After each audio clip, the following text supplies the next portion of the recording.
Olá, amigas e amigos, mais uma vez trazendo algumas informações que eu entendo como bastante pertinentes a esse momento político, jurídico conturbado pelo qual passa a população brasileira. Bom, no primeiro aspecto, temos que lembrar e apontar que o presidente Jair Bolsonaro ele pode se tornar o maior líder político da história da República Brasileira. Veja as massas que estão sendo movidas em seu favor, sem que ele peça, sem que ele decline uma sequer palavra, sem que ele faça qualquer tipo de pedido, chamamento ou incite a manifestação. Então, isso é inédito, jamais aconteceu. Manifestações espontâneas, ordeiras, pacíficas, que infelizmente alguns têm chamado de manifestações de golpistas. Não, não são golpistas, são famílias que estão expressando o seu direito de pensar e de querer certas coisas. Né? Se alguém vai gostar ou não do resultado da eleição, isso é direito, é democrático. Antidemocrático é impedir o livre pensamento, não é mesmo? Bom, eu sou Cláudio Avelar, espero que aqueles que gostem dessa nossa postagem, que curtam, compartilhem, contam para os amigos, dá um joinha, dá um like, para que a gente consiga alcançar o maior número de pessoas. Então é isso, gente. Olha, o presidente Bolsonaro participou do processo eleitoral, onde o TSE proclamou o resultado das eleições, dando a vitória ao presidente Lula. Incrível, né? Incrível que um candidato tenha sido permitido, né? Que tenha sido permitida a candidatura do candidato Luiz Inácio depois daquele passado, né? Que coisa estranha. Mas estamos no Brasil. O presidente, que pese não ter sido julgado novamente, teve o seu processo anulado. Alguns dizem até que ele é inocente. Não. O princípio a inocência é um princípio do ordenamento jurídico brasileiro. Mas ele não foi julgado, absolvido. O processo simplesmente foi anulado porque o TSE encontrou vícios na formalidade do rito processual. Ok, isso está superado. Não há mais o que se fazer em relação a isso, até porque a decisão da Corte Suprema é suprema. Então vamos lá. E o que pode ser feito agora? Temos ouvido bastante de diversas fontes que esses movimentos vão fazer com que as Forças Armadas salvem o país da ditadura de esquerda. Eu não sei se isso vai acontecer, sinceramente ninguém pode dizer. Eu tenho ouvido várias argumentações no sentido de que peçam socorro às Forças Armadas, SOS Forças Armadas, alguns pedem intervenção militar. Eu já disse que seria muito bonito se as Forças Armadas tivessem o poder de resolver. Isso seria democrático? Houve fraude? Eu acredito que não se provou e não vai se provar, porque já está passando bastante tempo.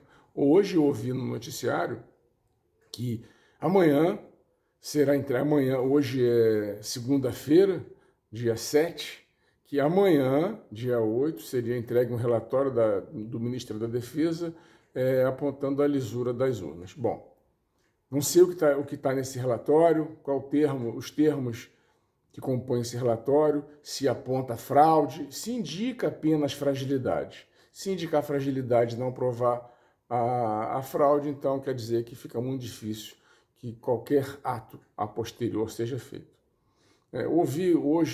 Assisti hoje um vídeo de um deputado pedindo que as pessoas não peçam intervenção militar, mas que pugnem pela inelegibilidade do candidato, do ex-candidato, né, Luiz Inácio, porque as eleições já acabaram, que ele não poderia ter sido candidato devido à sua história de vida.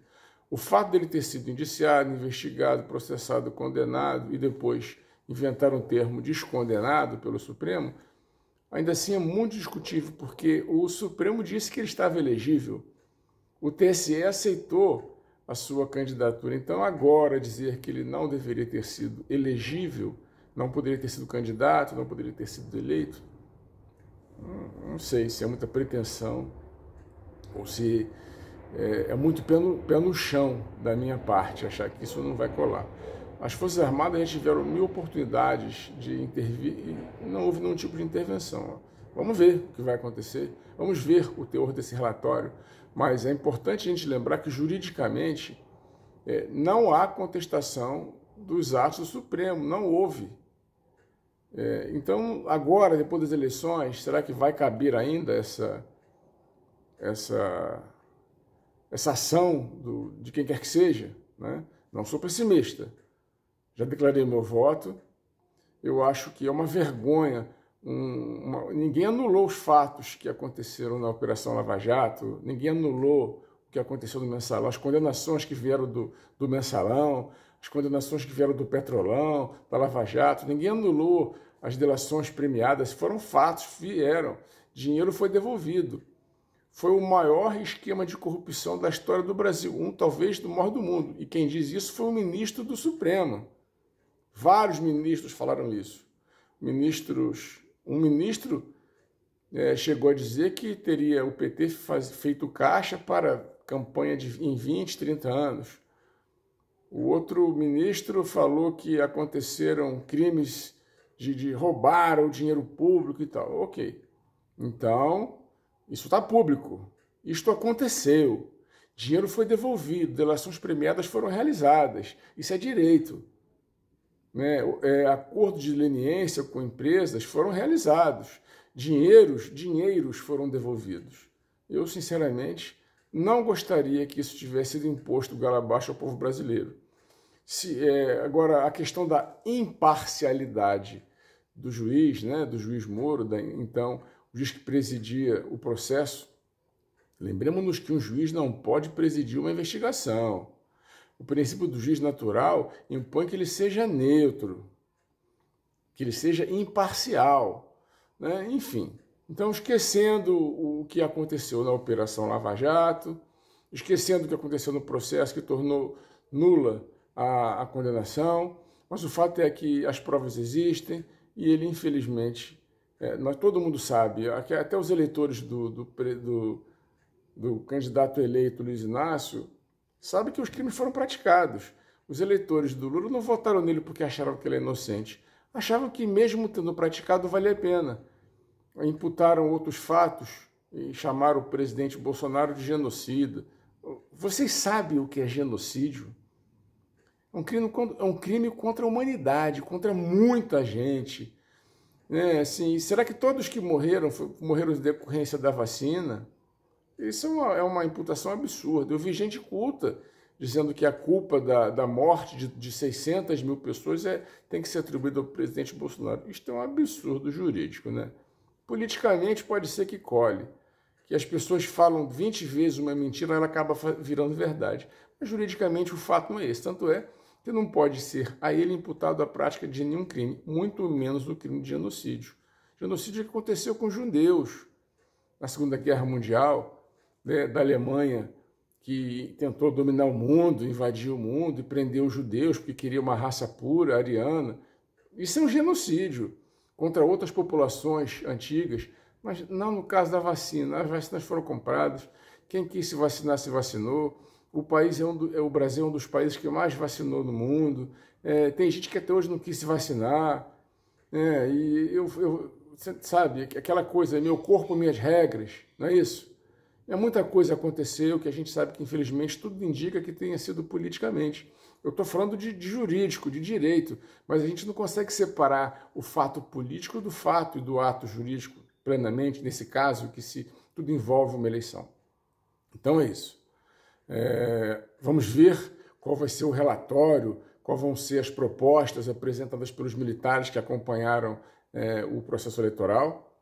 Vamos ver quais serão as providências. Eu acredito que a possibilidade do presidente do TSE voltar atrás é possível. Difícil, hein? Mas é possível. É possível que ele chegue em 2 linhas e diga que nada daquilo vale, nada ficou provado e continua a regra, continua o jogo como está. Eu gostaria muito que a censura não mais voltasse a existir. E a gente sabe que, na minha opinião, pelo menos, eu não posso aqui criticar ninguém, mas houve censura clara. Inclusive, será que aqueles empresários, o dono da Van, o dono do Coco Bambu e outros, eles poderiam ter sido julgados pelo TSE? O TSE poderia ter decidido que eles deveriam ter medidas restritivas inclusive com busca domiciliar, busca das empresas, apreensão de equipamentos, computadores, celulares e tal, documentos. Será que o Supremo poderia, já que eles não têm foro privilegiado? Então isso faz com que muitas pessoas pensem que houve invasão realmente de poderes, né? E o Supremo estava dando ordem ao diretor-geral da Polícia Rodoviária Federal. Entendeu? Assim, isso é abuso de autoridade? É invasão do poder? O Senado nada falou, a Câmara nada falou, ninguém reclamou de nada, o Exército não reclamou, ficou apenas na reclamação, o que é muito ruim para a nossa democracia.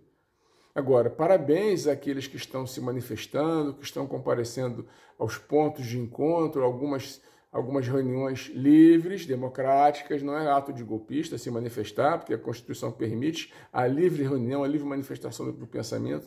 O que se proíbe é a censura. E nem sempre aquele que diz aquilo que eu não quero ouvir deve ser censurado, porque não me é aprazível, né? Então é isso, gente. Boa sorte para o povo brasileiro. Eu não sei se as eleições vão ter o seu resultado modificado, sabemos que será muito difícil, mas é isso. Vamos rezar que o Brasil perca menos, que o mundo, sabendo o que aconteceu, quem sabe, a política internacional tenha valor e que o Brasil tenha o presidente que merece. Não é isso? Sucesso para todos nós.